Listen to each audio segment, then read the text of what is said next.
नमस्कार। ग्रहों की गोचर स्थिति पर रेगुलर वीडियो पाने के लिए साप्ताहिक राशिफल, मासिक राशिफल, त्रैमासिक राशिफल और ग्रहों के बाकी गोचर पर भी रेगुलर अपडेट्स पाने के लिए जिसके हिसाब से आप अपने जीवन में थोड़ी गाइडेंस प्राप्त कर सकें, इसके लिए मेरे चैनल को अवश्य सब्सक्राइब करें। जिन लोगों ने सब्सक्राइब कर रखा है वो ऑल ये जो नोटिफिकेशन सेटिंग होती है इसको क्लिक करें, क्योंकि कभी कभी कुछ लोग बोलते हैं उनको नोटिफिकेशन नहीं मिलती। आशा करता हूं चैनल को सब्सक्राइब करेंगे और रेगुलर वीडियोस अवश्य आप देखेंगे। नमस्कार। ओम गणेशाय नमः। ओम नमः शिवाय। मैं निखिल ज्योतिष आचार्य आप सभी का मेरे चैनल पर पुनः स्वागत करता हूं। आशा करता हूं कि आप सभी स्वस्थ होंगे। महादेव की कृपा आप सभी पर सदैव बनी रहे। ये वीडियो वृश्चिक यानी कि स्कॉर्पियो के लिए बहुत विशेष है, क्योंकि यह वीडियो है 8 जून से 14 जून 2026 के साप्ताहिक राशिफल के बारे में। कैसा रहेगा आने वाला सप्ताह वृश्चिक के लिए। जो मेरा साप्ताहिक राशिफल होता है वो प्रमुखतः चंद्रमा और उनकी गति पे आधारित होता है। चंद्रमा एक बहुत ही विशेष ग्रह है, चंद्रमा की विशेषताएं बहुत हैं, लेकिन जब हम साप्ताहिक राशिफल की बात करते हैं तो पहला तो उनकी तेज गति, फिर उनका मन का कारक होना, और फिर उनकी एक क्वालिटी कि वह जिस भी भाव, राशि, ग्रह आदि के साथ संबंध संपर्क साधते हैं अपने गोचर में, उनको बहुत ही एक्टिवेट कर देते हैं। इन सभी कारणों से चंद्रमा का जो गोचर होता है वो बहुत विशेष बन जाता है। चंद्रमा के गोचर के कारण हमारे मन, मस्तिष्क, विचार, स्वभाव, सोचने के तौर तरीके, दृष्टिकोण, हर चीज पर डायरेक्ट इम्पैक्ट पड़ता है। और इसको समझने के लिए कहीं ना कहीं साप्ताहिक राशिफल बहुत विशेष होता है। इस अंधकारमय जीवन में ज्योतिष एक मात्र विद्या है जो हमें थोड़ा सा सहारा देती है, गाइड करती है। भले ही ये राशिफल बहुत ही सामान्य आधार पर दिए जाए, लेकिन एक जनरल गाइडेंस के लिए बहुत उपयोगी होते हैं। यदि आपकी लग्न राशि या चंद्र राशि वृश्चिक है, स्कॉर्पियो है, दोनों ही गाइडेंस के लिए इस राशिफल को देख सकते हैं। जहां से सूट और रिलेट आपको ज्यादा करता है वहां से देखिए। व्यक्तिगत तौर पे मेरा मानना है लग्न से देखेंगे तो अच्छा, इनकेस नहीं पता है तो चंद्र राशि से भी इसको देख सकते हैं। शुरू करते हैं इस अत्यंत महत्वपूर्ण राशिफल का। जब ये गोचर चंद्रमा का पूरा हो जाएगा तो इस हफ्ते के शुभ रंग, शुभ अंक और कुछ विशेष प्रिडिक्शंस, डूज एंड डोंट्स के रूप में भी मैं दूंगा, जो मैंने पिछले हफ्ते से शुरू किया था।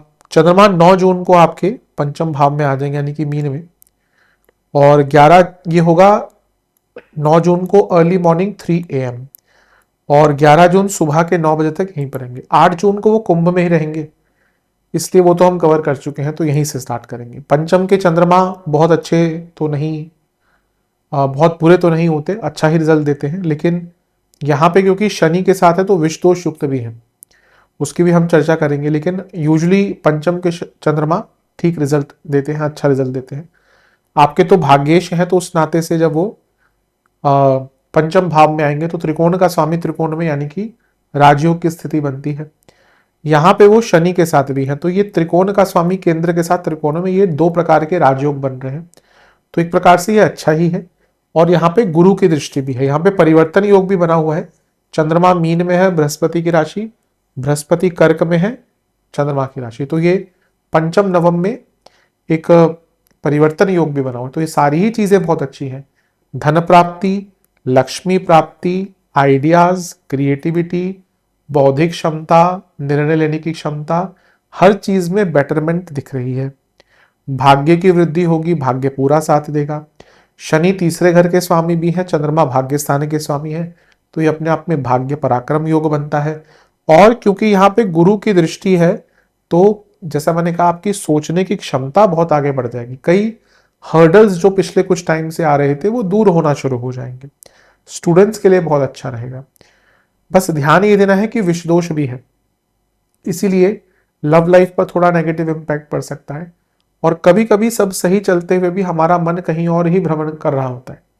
जीवन में सब सही है, पैसा भी है, सब कुछ है, लेकिन मन पर किसका नियंत्रण रहा है। मन तो एक ऐसी चीज है जो कंट्रोल में लाना, सारे शास्त्र ही उसी पे आधारित है कि अपने मन को कंट्रोल पे लाए, लेकिन मन कंट्रोल में आता नहीं।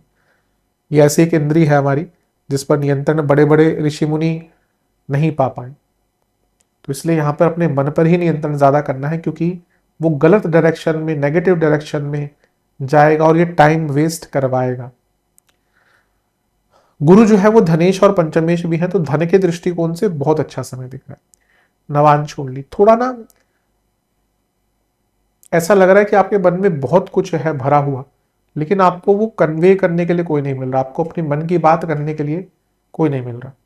हमारे प्रधानमंत्री जी तो मन की बात करते हैं रेगुलरली, लेकिन आपको शायद कोई मन की बात करने का मौका नहीं मिल रहा, तो कोई ढूंढिए व्यक्ति। कभी कभी होता है एक पुराना दोस्त मिल जाए, कोई और कजिन हो मिल जाए, आपके भाई बहन जिनसे आप बहुत अच्छे कांटेक्ट में हैं, तो कोई ना कोई व्यक्ति होता है जिससे मन की बात खुलकर हो सकती है, तो ऐसे व्यक्ति को ढूंढिए। नहीं है आपके जीवन में तो पहले तो ये देखिए क्यों नहीं है, एटलीस्ट एक व्यक्ति तो होता ही है, तो उस पर विचार कीजिए। दशांश कुंडली कार्य क्षेत्र में कुछ लीडरशिप दिखाने का मौका मिलेगा, बिजनेस में क्रिएटिविटी दिख रही है, लव लाइफ शांत रहिएगा वरना दिक्कतें हैं। वैवाहिक जीवन टॉलरेंस बढ़ाइए अपनी इस टाइम पे, क्योंकि आपको बहुत कुछ टॉलरेट करना पड़ेगा, पेशेंस नहीं दिखाई तो दिक्कतें होगी। स्टूडेंट्स आपको अपने पढ़ने की शैली में बहुत बदलाव लाने पड़ेंगे वरना पीछे रह जाएंगे। सेहत की जहां तक बात है, एंजाइटी, पेट की प्रॉब्लम, जिनको डायबिटीज आदि है थोड़ी दिक्कत बढ़ेगी। सर्वाष्टक में आपका सप्तम भाव बली है, सब सही है, बस जैसा मैंने कहा कि मन को गलत डायरेक्शन में मत जाने दीजिएगा। 11 जून सुबह के 9 बजे चंद्रमा आ जाएंगे आपके छठे घर में यानी कि मेष में, और 13 जून सुबह के 10 बजे तक चंद्रमा यहीं पर विचरण करेंगे। छठे घर के चंद्रमा मिश्रित प्रभाव देते हैं। भाग्यस्थान के स्वामी कर्म भाव में आ गए, भाग्यस्थान के स्वामी छठे घर में आ गए, अपने से 10वें में आ गए, तो ये कई कार्यों में सफलता दिखाता है। और यहां पे वो मंगल के साथ बैठे हैं जो लग्नेश है, विपरीत राजयोग बना रहे हैं, तो भाग्येश लग्नेश विपरीत राजयोग छठा भाव, अपनी प्रॉब्लम से निकलने का रास्ता मिलेगा, आपकी प्रोडक्टिविटी बढ़ेगी, आपकी दृढ़ता बढ़ेगी, आपकी संकल्प शक्ति बढ़ेगी। और केतु का प्रभाव भी यहाँ पे मंगल चंद्रमा पर है, ये अपने आप में दर्शाता है कि ये एक ऐसा समय है जहां पे आपको अपनी कमियों को समझने का बहुत स्पष्ट रूप से मौका मिलेगा और उन पर काम करने का मौका मिलेगा, अपने आप को टेक्निकली बेटर करने का मौका मिलेगा।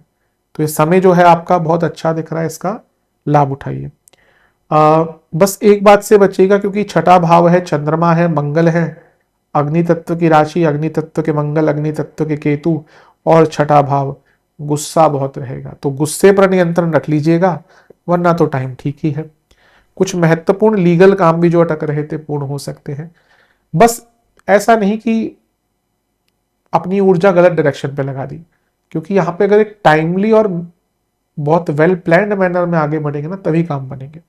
नवांश कुंडली बता रही है कि अब आपको कई काम अच्छे करने का मौका मिलेगा जीवन में, personal as well as professional life. दशांश कुंडली कार्य क्षेत्र में थोड़ा आउट ऑफ द वे जाकर काम करना पड़ सकता है, थोड़ा आउट ऑफ द बॉक्स जाकर काम करना पड़ सकता है अपने कार्य पूर्ण करने के लिए। बिजनेस में तो मैं कहूंगा अपने स्किल्स को, अपनी नॉलेज को और बढ़ाइए, आवश्यकता है। लव लाइफ स्टेबिलिटी की बहुत कमी दिख रही है, इस पर काम कीजिए। वैवाहिक जीवन, आई थिंक आपको अपने वैवाहिक जीवन को बेटर करने के लिए बाकी सब चीजों पर भी ध्यान देना चाहिए। केवल दो लोगों से वैवाहिक जीवन नहीं चलता, हम कह लेते हैं, दो लोग भी आपस में बोर हो जाएंगे, इसलिए सोशल लाइफ, फैमिली लाइफ, इसकी अनिवार्यता होती है। कई बार लोग विवाह करते हैं, उनको लगता है कि हम एक दूसरे के लिए काफी हैं, पर रियलिटी तो अलग चीज होती है ना। आप जब एक दूसरे से भी व्यक्ति बोर हो जाता है, कितना टाइम बिता सकते हैं। एक जो फिजिकल अट्रैक्शन है, बाकी चीजें हैं, वो आफ्टर सम टाइम वो हट जाती है, नहीं रह सकता, वो माया है। तो इसलिए अपने जीवन को पूर्ण कीजिए कि सोशली रहिए, लोगों से मिलिए, रिश्तेदारों से मिलिए, उसकी आवश्यकता दिख रही है। स्टूडेंट्स डिल्यूजन में है आप अभी, इस डिल्यूजन के जंगल से निकल आइए वरना बहुत दिक्कत होगी। सेहत की जहां तक बात है, पेट की प्रॉब्लम, डाइजेस्टिव प्रॉब्लम, एसिडिटी, कुछ इंटेस्टाइन की प्रॉब्लम है, पैनक्रियाटिक इश्यूज हैं तो दिक्कत बढ़ेगी। फिर से जिसको डायबिटीज आदि है थोड़ा प्रॉब्लम रहेगा। सर्वाष्टक में सप्तम भाव बली है, बिजनेस में कुछ बड़े बदलाव लाने का सोच लीजिए वरना पीछे रह जाएंगे।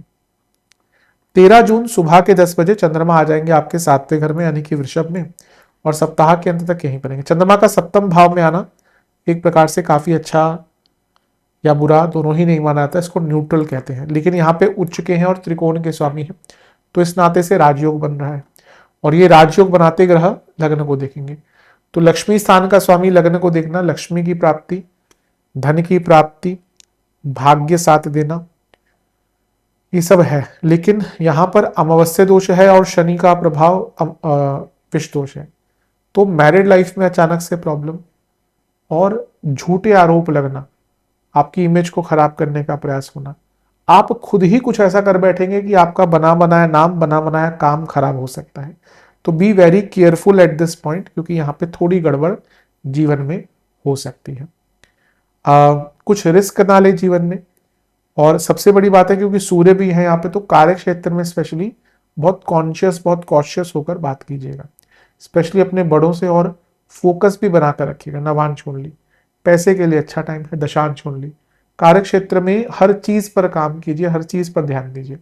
बिजनेस, एक ही परेशानी है कि मैं फिर से कहूंगा कि आपको रिसर्च पर काम करना पड़ेगा। कहीं ना कहीं आइडियाज में कमी है, कहीं ना कहीं रिसर्च में कमी है। लव लाइफ, ज्यादा जजमेंटल मत बनिएगा। वैवाहिक जीवन, पैसों को लेकर झगड़े होंगे। स्टूडेंट्स, भाग्य का बहुत साथ मिलेगा, तो स्टूडेंट्स के लिए तो अच्छा टाइम है। सेहत के हिसाब से हड्डियों की प्रॉब्लम, गॉल ब्लैडर, लिवर और नेत्र विकार। सर्वाष्टक में आपका सप्तम भाव भी बली है। फिर से कहूंगा, जो बिजनेस करते हैं, you need to change a lot, और ये हफ्ते का अंतिम भाग कहीं ना कहीं वो रियलाइजेशन भी करवा कर जाएगा। कुछ विशेष टिप्पणियां मेरी तरफ से, मेरे हिसाब से आप अभी दूसरों के बारे में बहुत सोच रहे हैं, इस विचार से निकलिए, अपने आप से अलाइन होइए और कहीं ना कहीं कोशिश कीजिए कि आप अपने कार्य क्षमता, कार्य की सफलता पर ध्यान दें। क्योंकि जितना आप लोगों पर ध्यान देते रहेंगे ना कि वो क्या सोच रहा है, क्या सोच रही है, उतना जीवन भी कष्टकारी होता रहता है। थोड़ा प्रेजेंट में रहिए और अपने स्किल्स पर विश्वास बढ़ाइए, क्योंकि उसकी बहुत ज्यादा आवश्यकता दिख रही है। और साथ ही साथ कहूंगा कि आप कई प्रकार की रिस्पॉन्सिबिलिटीज से भी भाग रहे हैं, इस चीज से भी बचिए। शुभ अंक है इस हफ्ते के 7 और 2।